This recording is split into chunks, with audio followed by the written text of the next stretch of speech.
Assalamualaikum warahmatullahi wabarakatuh. Perkenalkan, nama saya Desiana Sisianawati Patmulasih, peserta Latsar CPNS Kabupaten Majalengka Angkatan 22 NDH 33. Saya dari instansi Dinas Ketahanan Pangan, Pertanian dan Perikanan dengan unit kerja penempatan Balai Penyuluhan Pertanian Kecamatan Limunding.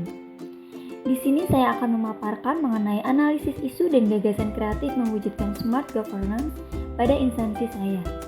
Untuk menganalisis isu yang ada di instansi saya, yaitu Balai Penyuluhan Pertanian Kecamatan Limunding, langkah yang pertama yang saya lakukan yaitu mengidentifikasi isu. Terdapat 6 isu yang saya identifikasi. Yang pertama, masih rendahnya tingkat kedisiplinan pegawai ASN. Faktanya, beberapa pegawai ASN datang terlambat. Dampaknya, sering terlambat mengikuti kegiatan. Pihak yang terdampak, petani. Isu yang kedua, kurangnya minat petani untuk mengikuti penyuluhan pertanian. Faktanya, rendahnya tingkat kehadiran saat penyuluhan pertanian. Dampaknya, petani tidak mendapatkan informasi dan pengetahuan. Pihak yang terdampak, petani. Isu yang ketiga, masih banyaknya petani yang ketergantungan menggunakan pupuk kimia. Faktanya, hampir semua petani menggunakan pupuk kimia. Dampaknya, rusak tanah atau merusak tanah dan mengganggu keseimbangan dari tanah. Hasil produksi tidak maksimal, hasil produksi tidak sehat. Pihak yang terdampak, petani. Isu yang nomor 4, pengaplikasian pupuk yang berlebih.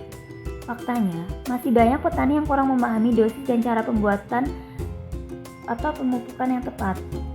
Dampaknya, mengganggu mikroorganisme tanah dan tanah menjadi asam. Pihak yang terdampak, petani dan lahan pertanian. Isu yang kelima, kurang optimalnya penggunaan media penyuluhan.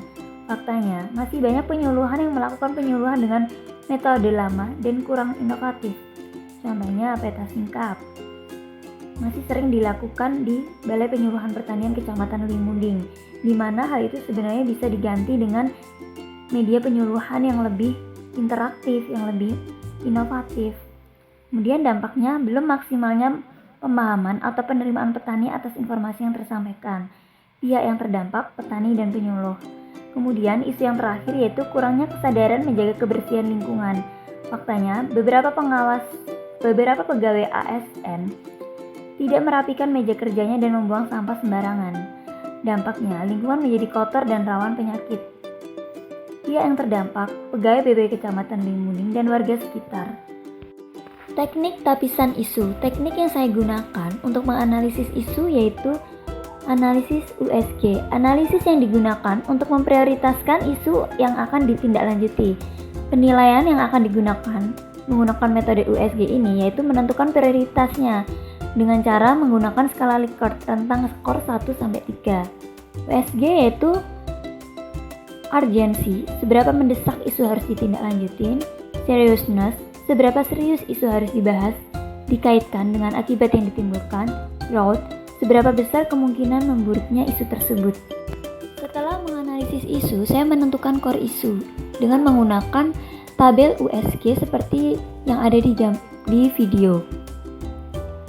Dari keenam isu tersebut teridentifikasi bahwa core isu atau isu yang sangat prioritas yaitu pada nomor 3, masih banyaknya petani yang ketergantungan menggunakan pupuk kimia dengan jumlah indikatornya yaitu 15. Setelah menganalisis menggunakan teknik tapisan isu yaitu USG, mendapatkan satu core isu atau core prioritas yang dimana diteruskan menggunakan teknik analisis isu. Teknik analisis isu yang saya ambil yaitu fishbone. Pada gambar fishbone tersebut terdapat sumber-sumber penyebab mengapa terjadinya satu core isu tersebut, yaitu pertama di mana kurangnya pengetahuan petani.